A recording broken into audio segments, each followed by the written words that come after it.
একজন সাহাবী নবীজির কাছে গেলেন। সাহাবীর নাম হচ্ছে হযরত মুআজ ইবনে জাবাল রাদিয়াল্লাহু তাআলা আনহু। সেই সাহাবী বলেন, আমি যখন নবীজির কাছে বসলাম, নবীজি আমাকে 10টি উপদেশ দিয়েছিলেন। কয়টা বলেন তো?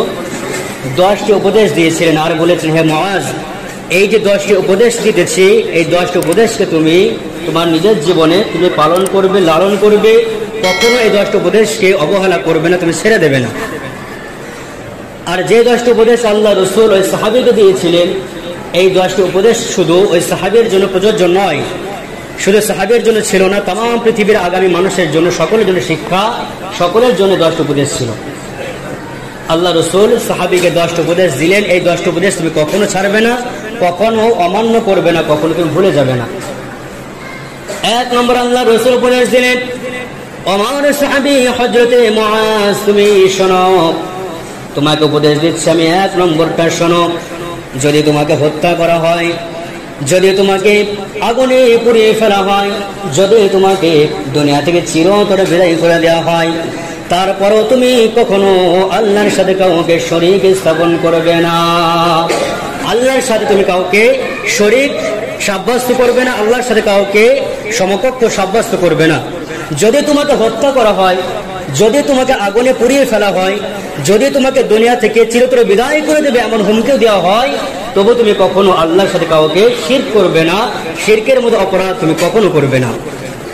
কারণ তোমার জীবনে যত অন্যায় থাকুক না কেন, যত অপরাধ থাকুক না কেন, যত পাপই থাকুক না কেন, আল্লাহ যদি চান তো সমস্ত পাপ অপরাধ আল্লাহ ক্ষমা করে দিতে পারেন। কিন্তু একমাত্র শিরকের অপরাধ যদি তোমার ভিতরে থাকে, ওই গুনাহ, ওই পাপ, ওই অপরাধ আল্লাহ কখনোই ক্ষমা করবেন না। এই জন্য চেষ্টা করতে হবে আমার দ্বারাই আমার জীবনে, আমার জীবন দশায় কখনো যেন শিরকের মতো অপরাধ না হয়। যা কিছু চাইবো আল্লাহর কাছে চাইবো, যা কিছু দিতে পারে আল্লাহ ছাড়া পৃথিবীর কেউ দিতে পারে না। সন্তান বলেন, টাকা বলেন, শরীর সুস্থ বলেন, সমস্ত কিছু মালিক হচ্ছে আল্লাহ। আল্লাহ ছাড়া পৃথিবীর কোনো সৃষ্টি জীব কিছুই দিতে পারে না। এই ভরসা, এই লক্ষ্য, এই আস্থা, এই ভরসা, এই বিশ্বাস আল্লাহর প্রতি একমাত্র রাখতে হবে। যা কিছু দিতে পারে আল্লাহ দিতে পারে, আল্লাহ ছাড়া পৃথিবীর কেউ কিছুই দিতে পারে না, কারো কিছু দেওয়ার ক্ষমতা নাই, এই বিশ্বাস রাখা। তো আল্লাহ রাসূল বললেন, যদি তোমাকে হত্যা করে ফেলা হয়, যদি তোমাকে দুনিয়া থেকে বিদায় করে দেওয়া হয়, তারপরও তুমি আল্লাহর সাথে কাউকে শরীক করবে না, আল্লাহর সাথে কাউকে সমকক্ষ সাব্যস্ত করবে না। এটা হচ্ছে তোমার জন্য আমার 1 নম্বর উপদেশ। 2 নম্বর আল্লাহ রাসূল বললেন, যদি তোমার মা বাবা তোমাকে সম্পদ থেকে বঞ্চিত করে, যদি তোমাকে বাড়ি থেকে বিতাড়িত করে দেয়, বাহির করে দেয়, সম্পদ থেকে তোমাকে বঞ্চিত করে দেয়, বাড়ি থেকে যদি তোমাকে তাড়িয়ে দেয়, তারপরও তুমি তোমার মা বাবার সঙ্গে খারাপ আচরণ করবে না, কারণ তারা তোমাকে অনেক কষ্ট করে বড় করেছে। যদি তোমাকে বাড়ি থেকে একদম তাড়িয়ে দেয়, তোমার সঙ্গে সম্পর্ক ছিন্ন যদি করে ফেলেন, তারপর হে মুআজ, তুমি তোমার মা বাবার সঙ্গে কখনো খারাপ আচরণ করবে না। যদি তোমার মা বাবা তোমাকে সম্পদ থেকে বঞ্চিত করে, কিন্তু আজকে দেখেন দুনিয়াতে এমন অনেক মা বাবা আছে, যে 3টা কিংবা 2টা সন্তান থাকে, এক সন্তানকে সম্পদ বেশি দেয়, আবার আরেক সন্তানকে একদম সম্পদ থেকে বঞ্চিত করে ফেলে। এমন অনেক বাবা আছে সন্তানকে তাড়িয়ে পর্যন্ত দেয়, আরেক সন্তানকে অনেক আদর স্নেহ করে বাড়িতে রেখে দেয়, আছে না বলেন তো? তারপরও যতই তারা মানসিক টর্চার করুক না কেন, কষ্ট দিক না কেন, শারীরিক কষ্ট দিক না কেন, তারপরও নবীদের হাদিস অনুপাতে তাদের সঙ্গে খারাপ আচরণ করা যাবে না। কিন্তু হয়তো আমরা করে ফেলি, কিন্তু চেষ্টা করবো ইনশাআল্লাহ আগামী থেকে আর মা বাবার সঙ্গে আমরা খারাপ আচরণ করব না। তারা যতই আমার সঙ্গে খারাপ আচরণ করুক না কেন, সম্পদ থেকে বঞ্চিত করুক না কেন। তাহলে একজন সাহাবীকে আল্লাহ রাসূল 2 নম্বরকে উপদেশ দিলেন, তোমার মা কিংবা বাবা তোমাকে যদি সম্পদ থেকে বঞ্চিত করে দেয়, বাড়ি থেকে বাহির করে দেয়, তাড়িয়ে দেয়, তারপরও তাদের সঙ্গে খারাপ আচরণ করা যাবে না। এরপর নবীজি বললেন, হে আমার সাহাবী হযরত মুআজ রাদিয়াল্লাহু তাআলা আনহু, তুমি শোনো, 3 নম্বরটা শোনো, ইচ্ছাকৃত ভাবে কখনো নামাজকে কাজা করে দেবে না। আযান যখন হয়ে যাবে, ওয়াক্ত যখন চলে আসবে, ইচ্ছাকৃত ভাবে কখনো নামাজকে পরিত্যাগ করে দিও না। কারণটা হচ্ছে, যে ব্যক্তি নামাজ থেকে বঞ্চিত থাকে, নামাজকে পরিত্যাগ করে দেয়, নামাজকে ছেড়ে দেয়, কাজা করে দেয়, ওই ব্যক্তির উপরে আল্লাহ রাব্বুল আলামিনের কিন্তু কোনো ওয়াদা থাকে না, তারপরে আল্লাহর কোনো গুরুত্ব থাকে না। সেই ব্যক্তি যদি বিপদে পড়ে যায়, মুসিবতের মধ্যে পড়ে যায়, পেরেশানির মধ্যে পড়ে যায়, অভাবের মধ্যে পড়ে যায়, তার প্রতি আল্লাহর কোনো জিম্মাদারি থাকে না। সে ব্যক্তি বিপদে যদি পড়ে যায়, আল্লাহ বলে বিপদে পড়ুক না কেন তার প্রতি গুরুত্ব দেব না। সে যদি মুসিবতের মধ্যে পড়ে যায়, রোগে আক্রান্ত হয়ে যায়, অসুস্থ হয়ে যায়, অভাবের মধ্যে পড়ে যায়, তার প্রতি আল্লাহর কিন্তু কোনো জিম্মাদারি থাকে না। যে ব্যক্তি ইচ্ছাকৃতভাবে নামাজকে পরিত্যাগ করে দেয়, যে ব্যক্তি ছেড়ে দেয়, একজন নামাজি ব্যক্তি সে যদি বিপদে পড়ে যায়, পেরেশানির মধ্যে পড়ে যায়, অভাবের মধ্যে পড়ে যায়, রোগে আক্রান্ত হয়ে যায়, আল্লাহর কিন্তু তার প্রতি একটা জিম্মাদার থাকে যে আমার বান্দা বিপদে পড়ে গেছে, আমি তাকে বিপদ থেকে উদ্ধার করে দেব। আমার বান্দা অভাবের মধ্যে পড়ে গেছে, আমি আমার বান্দার অভাবকে দূর করে দেব, তার প্রয়োজনকে মিটিয়ে দেব। কিন্তু যে ব্যক্তি নামাজ থেকে পিছিয়ে থাকে, তার প্রতি আল্লাহর কোনো জিম্মাদারি থাকে না, তার প্রতি আল্লাহর কোনো গুরুত্ব থাকে না।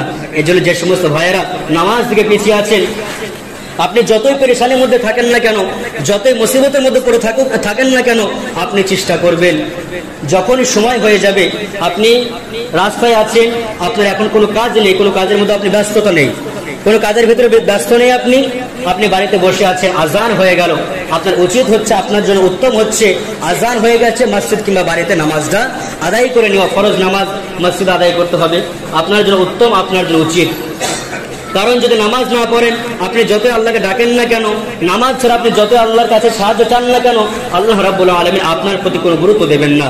এজন্য চেষ্টা করবেন সময় অনুপাতে, সময় অনুযায়ী, ওয়াক্ত অনুযায়ী ইচ্ছাকৃতভাবে আমি আমার জীবনে কখন নামাজকে ত্যাগ করে দেব না, নামাজকে ছেড়ে দেব না, নামাজকে গুরুত্ব দিয়ে নামাজকে আদায় করবো, এই চেষ্টা করবো ইনশাআল্লাহ।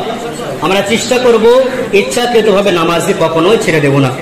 কারণ আপনি যদি মনে করেন আমি এই সপ্তাহে নামাজ আদায় করতেছি, আগামী শুক্রবার জুমার নামাজ আদায় করব, আপনি এরকম একটি মনস্থ করলেন, ঠিক করলেন, আপনি বলেন তো এখনো যে আপনি আগামী সপ্তাহ পর্যন্ত 7 দিন পর্যন্ত আপনি হায়াতে জীবিত থাকবেন, এর কোনো নিশ্চয়তা, কোনো গ্যারান্টি আছে বলেন?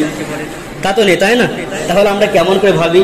এজন্য আল্লাহ রাসূল বললেন ইচ্ছাকৃতভাবে কখনো এক ওয়াক্ত নামাজকে ছেড়ে দেওয়া যাবে না, কাজা করবে না। 4 নম্বর আল্লাহ রাসূল বললেন ইচ্ছাকৃতভাবে কখনো মদ্যপান করবে না।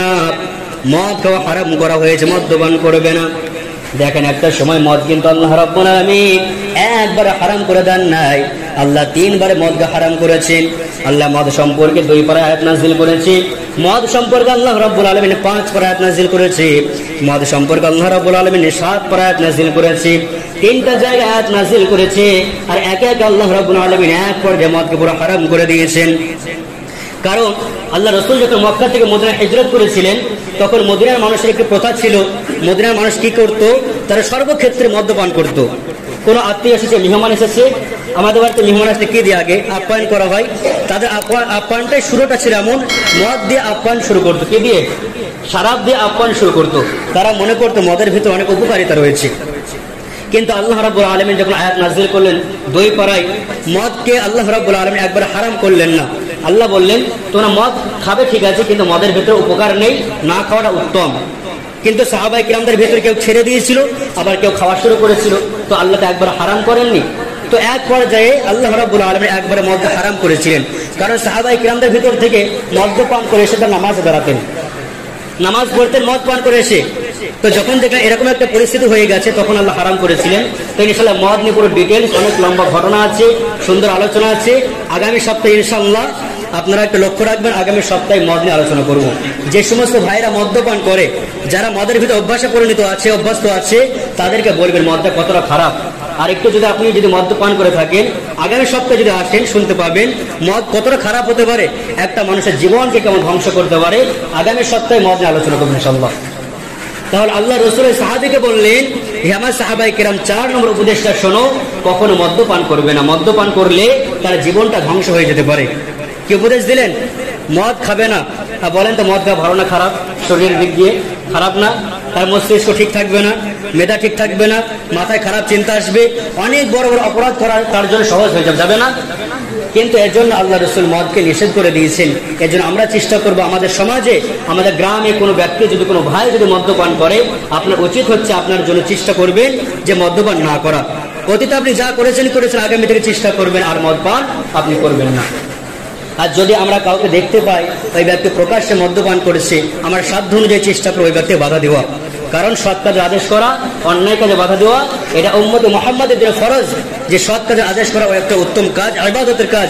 এই জন্য চেষ্টা করবেন কোন ব্যক্তি যদি প্রকাশ্যে মদ্যপান করে, ভাই মদ্যপান করো না, এটা হচ্ছে হারাম, আল্লাহ একদম হারাম করে দিয়েছেন, নিষেধ করে দিয়েছেন, এই কাজটা করো না। পারবো ইনশাল্লাহ, আমরা বলবেন ইনশাল্লাহ। তাহলে আল্লাহ রাসূল 4 নম্বর উপদেশ দিলেন মদ্যপান করবে না। 5 নম্বর নবীজি উপদেশ দিলেন, হে আমার সাহাবী মুআজ তুমি শোনো, গুনাহের কাজ করবে না। কি করবে না? গুনাহ করবে না, আল্লাহর নাফরমানি করবে না, অপরাধ করবে না, পাপের কোনো কাজ করবে না। কারণটা কি?